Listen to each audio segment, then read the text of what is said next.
You're tracing your family roots, expecting to find ancestors from distant African shores. But instead, you uncover a hidden truth, a lineage rooted right here in America, erased from history. What if the widely accepted narrative that 73.2% of your DNA is African due to slavery isn't just incomplete, but intentionally distorted? Could it be possible that nearly 98% of Black Americans are actually descendants of native Black Indians, indigenous peoples whose true history has been deliberately buried? Why would history hide such a profound truth from millions? Let's unravel this mystery together. If you've ever thought about your family's history, you've probably heard the same story most African Americans get. It starts with ancestors brought over from Africa. That's the basic idea people grow up with. And it's backed up by those DNA tests everyone's talking about these days. They usually show African Americans have about 73.2% African DNA, which ties straight into the history of Black slaves shipped to America during the transatlantic slave trade. Then there's the 24% European DNA, a reminder of the complex and often painful history of colonization and mixing that unfolded over centuries. And finally, a small sliver, just 0.8%, is said to come from Native American tribes, hinting at connections forged long ago on this continent. It's a breakdown that makes sense when you think about the history we've all learned. The slave trade, starting in the early 1600s, brought millions of Africans to the shores of the Americas, their lives uprooted to build a new world for others. By 1619, when the first enslaved Africans arrived in Virginia, that story of forced migration began to take shape, and it's been reinforced ever since. In classrooms, books, and even those DNA test results people share online. The European piece fits too, reflecting everything from the presence of colonizers in the 1500s to the plantation systems that dominated the South by the 1700s. And that tiny Native American percentage? It nods to the interactions between enslaved Africans and indigenous peoples, especially in places like South Carolina, where colonial records from as early as 1670 show communities living side by side. But here's the thing. This story, with all its percentages and historical weight, has become so widely accepted that most people don't even think to question it. It's comforting, in a way, to have a clear line drawn from the past to the present. Yet, what if I told you that this neat little package might not be the full truth? What if those numbers, 73.2% African, 24% European, 0.8% Native American, aren't just incomplete, but part of a bigger tale that's been intentionally twisted? The idea that African Americans are mostly descendants of African slaves, brought here against their will, is powerful. But the document we're diving into today suggests something else entirely. It argues that what you've been told could be misleading, and not by accident. So let's take a step back and start asking some questions. What if the real roots of African Americans aren't quite what we've been led to believe? Stick with me, because we're about to peel back the layers of a history that's been kept in the shadows for too long. Let's rewind to a time before 1492, before Christopher Columbus ever set foot in the Americas. The document claims that tens of millions of native Black Americans, or Black Indians as they're called here, were living across this continent. We're talking about a massive population, spread out from coast to coast, with their own communities, cultures, and ways of life. This isn't some small group tucked away in a corner. It's a number that rivals the populations we read about in early European records. But then Columbus arrives in 1492, and everything changes. Almost overnight, these tens of millions seem to vanish from the story. The document puts it bluntly. They disappeared, as European colonization kicked into gear. Now, that disappearance isn't some mystery, with no explanation. After 1492, when Columbus landed and claimed this new world for Spain, waves of Europeans followed, first the Spanish, then the English, French, and Dutch. By the early 1500s, colonization was in full swing, and with it came a rush to exploit the land and the people already here. The document hints that these native Black Indians didn't just fade away on their own. It says many were shipped off, taken from America to places like Europe and Africa as slaves. This wasn't a slow decline. It was a deliberate upheaval that started right after that fateful year and continued as more settlers arrived. By the time the English established their first permanent colony at Jamestown in 1607, or South Carolina in 1670, the landscape had already begun to shift dramatically. What's wild is how little of this shows up in the history we're usually taught. They've never been big on letting others define them, though. But tens of millions of Black Indians living here before all that part's missing. The document calls it a massive pre-Columbian population, one that traditional history just skips over. It's not like there's no evidence. Think about the tribes along the southern coasts or up through the Great Lakes, all documented later as being hit hard by slavery and displacement. Yet somehow, this huge piece of the puzzle doesn't make it into the story we tell ourselves. Why? That's what we're digging into next. Because if 98% of African Americans really come from these native Black Indians, someone's gone to a lot of trouble to keep that quiet. All right, we've just covered how millions of native Black Indians were living here before Columbus showed up. Now, let's flip the script on something you've probably heard a million times about the slave trade. Picture this.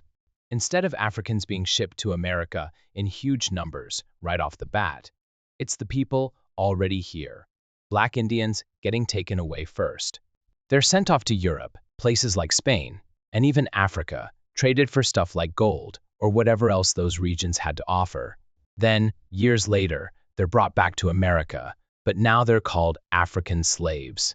That's not the story we're used to, right? It's like the whole thing's been turned inside out. This wasn't just a one-country deal either. Every big European player in North America, England, France, Spain, the Netherlands jumped in. They put these Indian slaves to work building towns, working plantations, and digging in mines.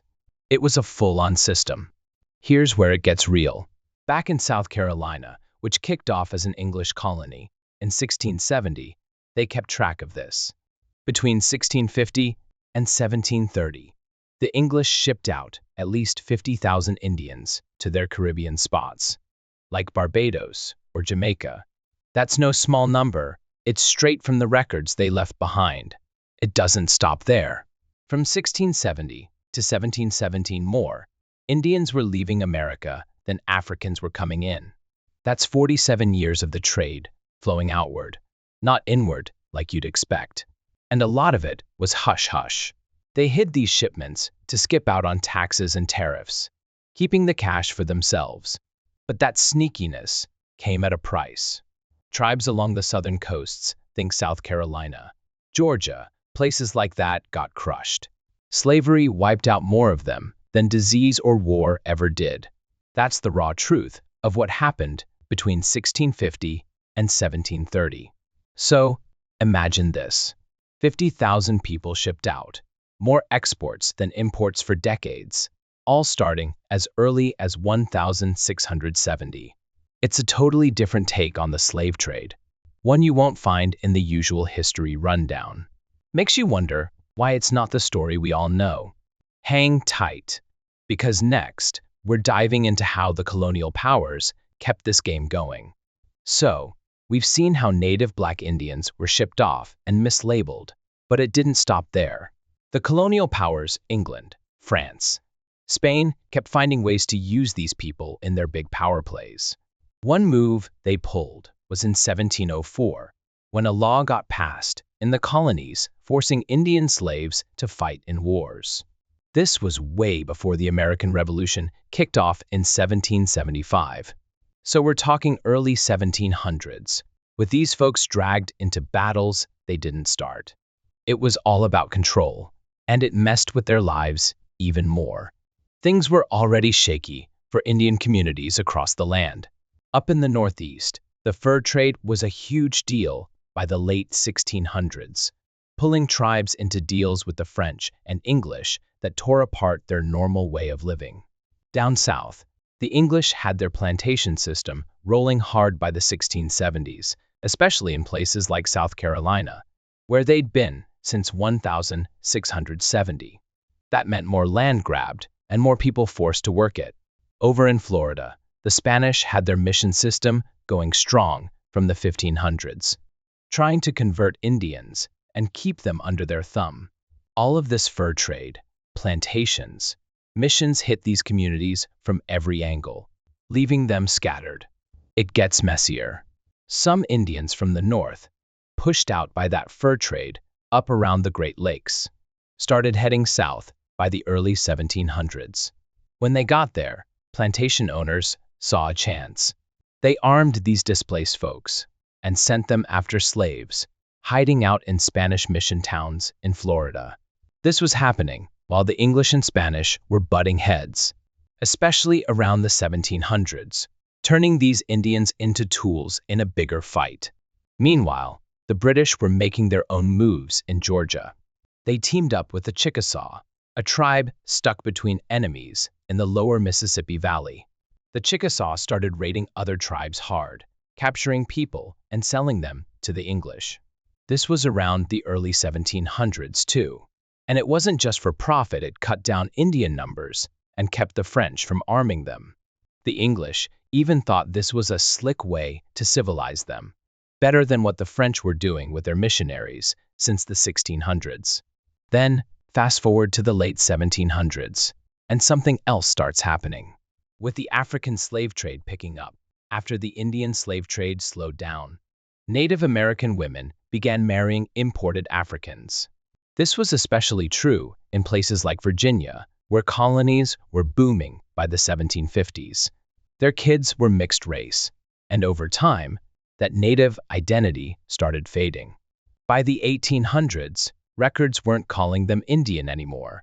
In Virginia, for example, birth and death certificates from that time might say Indian at first, but then get changed to colored. Census takers would roll through, look at someone, and just write black instead of Indian. Especially in the Northeast, where this mix was common. It was like their whole history got erased with a pen stroke. This wasn't random. It was part of a bigger push.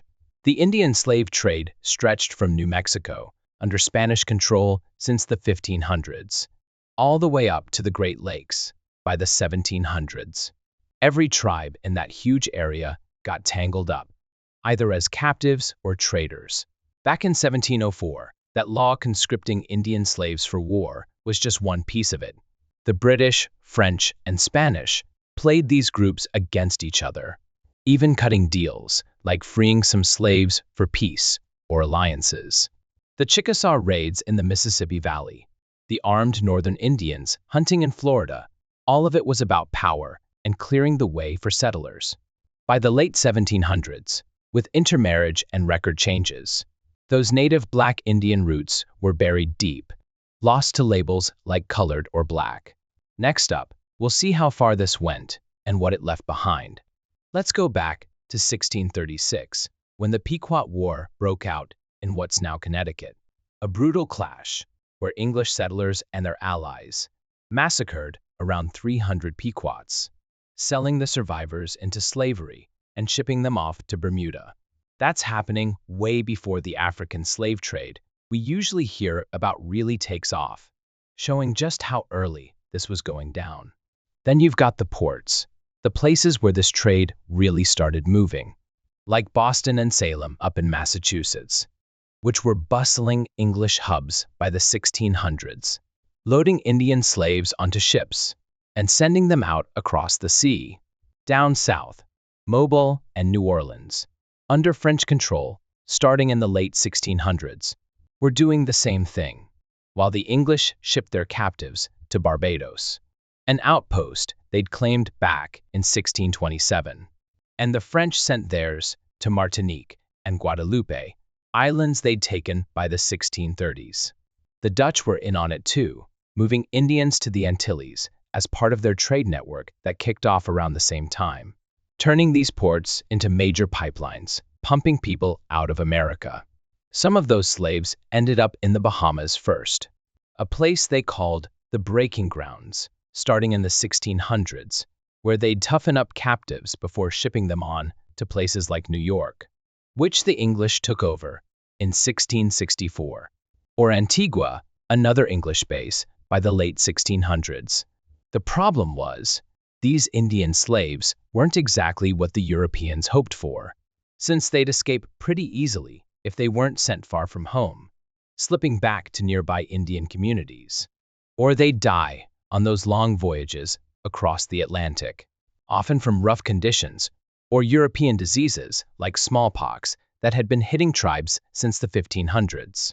That started causing headaches for the colonies, and in Barbados, they'd had enough by 1676, when they banned Indian slavery altogether because, according to their records, these slaves were too bloody and dangerous to keep around, rebelling and dying off in ways that made them more trouble than they were worth.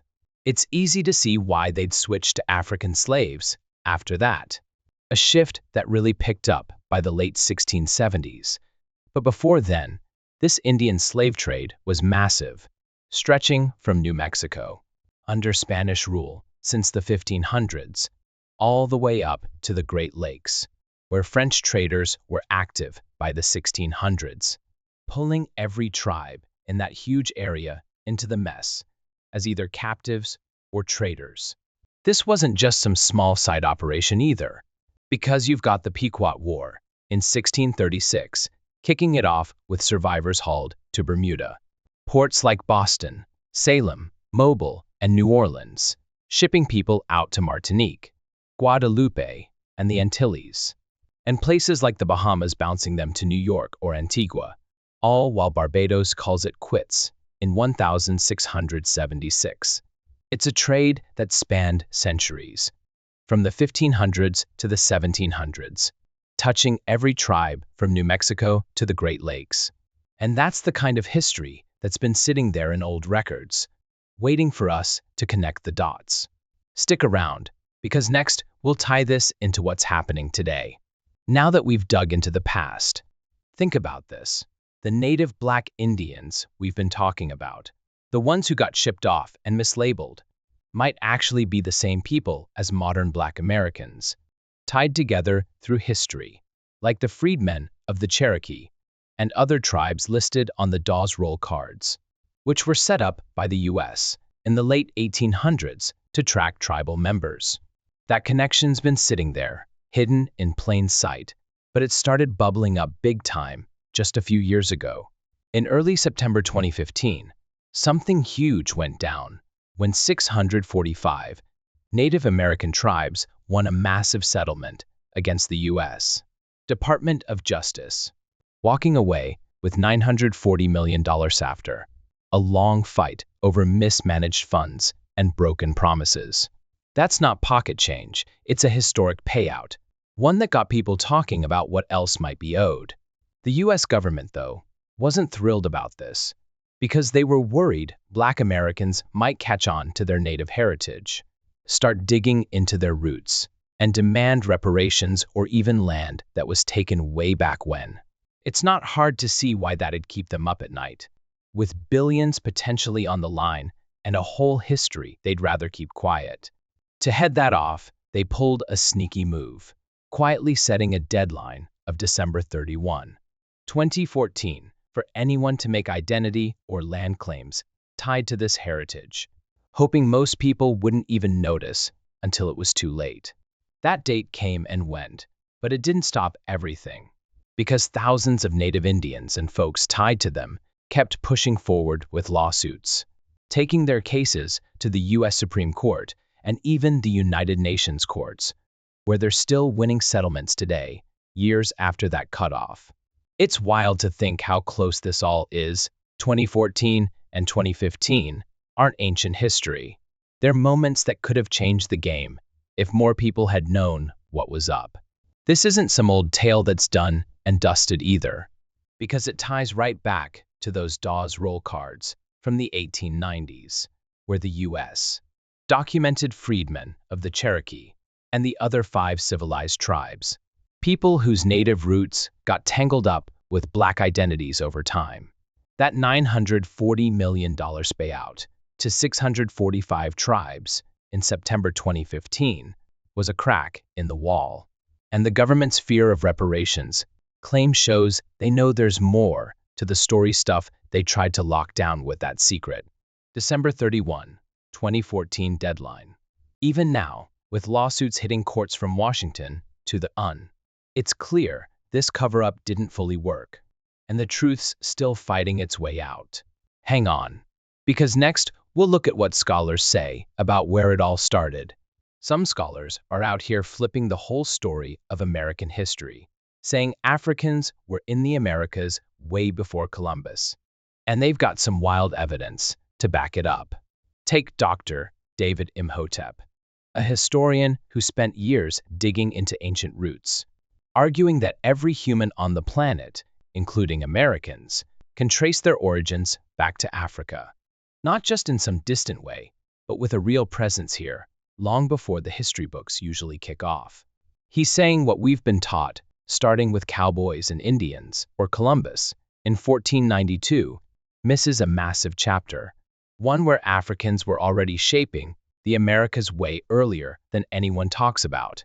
Then there's Ivan van Sertima, another heavy hitter, who wrote this book called They Came Before Columbus, laying out a case that Africans didn't just sit tight across the ocean, but actually made it to America before 1492, thanks to some seriously advanced navigation skills.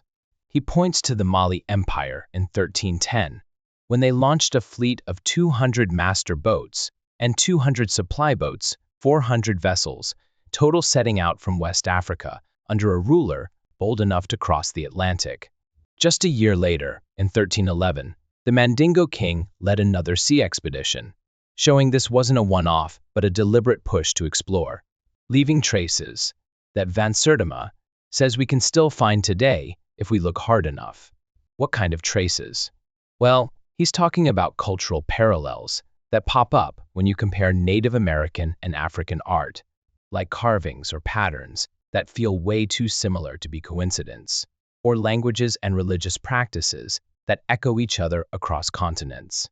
Then there's the stuff they moved around: plants, animals, textiles, things like cotton, or certain crops that might have crossed the ocean before Columbus ever thought to sail.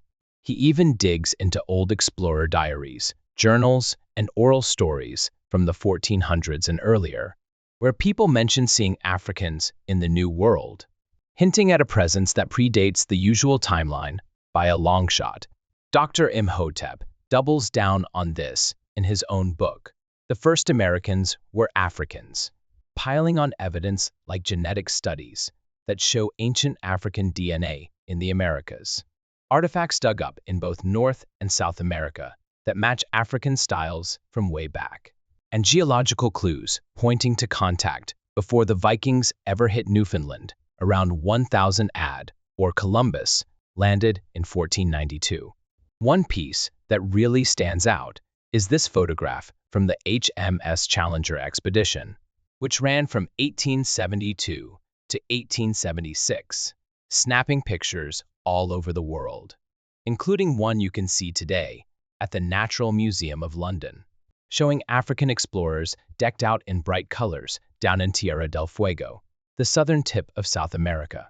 It's a real snapshot, a tangible bit of proof that Africans were here, way down south, centuries after those early voyages, but still tied to that longer story. This isn't just wild guessing either, because Imhotep's got his PhD in ancient African ancestry, the first ever awarded, making him a trailblazer, pushing for a rethink of everything we assume about American history. Van Sertima's got diaries from explorers, and that Mali fleet, 200 master boats, 200 supply boats in 1310, plus the Mandingo King's trip in 1311, backed by cultural overlaps in art, language, and religion. Not to mention plants and animals swapped between continents. Add in Imhotep's genetic and geological finds, and that 1872, 1876 photo of Africans in Tierra del Fuego. And it's a pile of clues saying Africans beat Columbus here by hundreds, maybe thousands, of years. So what's that mean for everything we've covered? So, after tracing this wild history from slave trades to ancient crossings, who are Black Americans today? They're carrying a dual heritage that blends African and Native roots, making them Afro-Indigenous in a way that doesn't fit into one neat box. With identities like Black Native, Indigenous, and Black, or Black and a tribal identity, showing up across communities from the Northeast to the South. This mix goes back centuries, starting as early as the 1500s when Africans first hit these shores.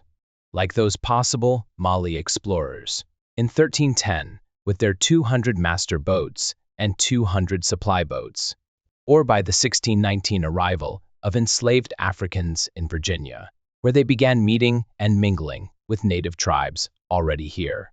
They've never been big on letting others define them, though, because Black Americans with this heritage have been resisting those strict racial categories ever since, blending traditional languages from African roots, like Mandingo dialects, with native expressions from tribes like the Cherokee, or even crafting new ways to speak that reflect their unique story. That resistance kicked off early, way back in the 1600s, when displaced Indians and enslaved Africans in places like South Carolina, settled by the English in 1670, started building communities together, forming families and kinship ties that tied their fates into one, a bond that only got stronger over time. Those ties turned into action, because by the 1700s, they were fighting back against oppression in ways that shaped history, like setting up free towns across the South. Think places like Fort Mose in Florida, founded in 1738 as the first legally sanctioned free Black community, or pushing abolition efforts that gained steam after the 1775 start of the American Revolution. They forged cross-cultural alliances too, like the ones between runaway slaves and Seminoles in Florida by the 1810s, which sparked the Seminole Wars from 1817 to 1858 battles that showed how tight those connections had become.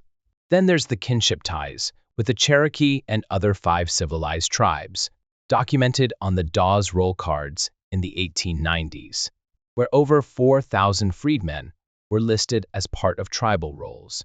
After the Civil War ended in 1865, proving how blended Black and Native identities had grown. They faced brutal systems trying to break them. From the Indian slave trade that shipped out at least 50,000 people between 1650 and 1730, to the African slave trade peaking in the 1780s. But they were never conquered, turning every hardship into a spark for resistance that's still burning today. By the 1800s, those efforts birthed massive movements, like the Underground Railroad running from the 1830s to the 1860s, helping tens of thousands escape slavery, or the abolition push that led to the Emancipation Proclamation in 1863, all built on that Afro-Indigenous backbone of defiance. Even in modern times, they're still at it, with thousands filing lawsuits after the U.S. set that quiet December 31, 2014 deadline to block identity and land claims, taking cases to the U.S. Supreme Court and uncourts, where they've won settlements like the $940 million payout to 645 Native tribes in September 2015. This dual heritage isn't just a footnote either, because it's been thriving since those first African Native contacts, whether it's the Mali fleet in 1310, the Virginia landings in 1619, or the free towns of the 1700s, and it's kept growing through every fight. From the Seminole alliances in the 1810s to the Dawes Rolls, tallying 4,000-plus freedmen in 1898. They've built a legacy of resistance that spans centuries, blending Black and Native into something unbreakable. And it's still pushing forward, like those court wins after 2014 show. So, what's next? Let's wrap this up and hear what you think.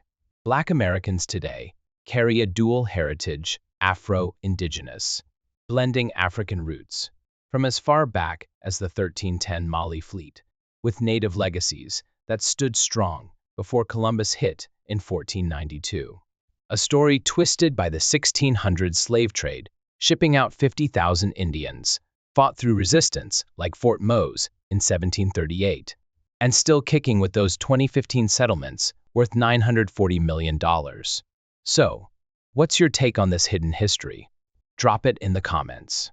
And if you like this breakdown, smash that like button and subscribe. Hit the bell too, so we can keep digging into the past together.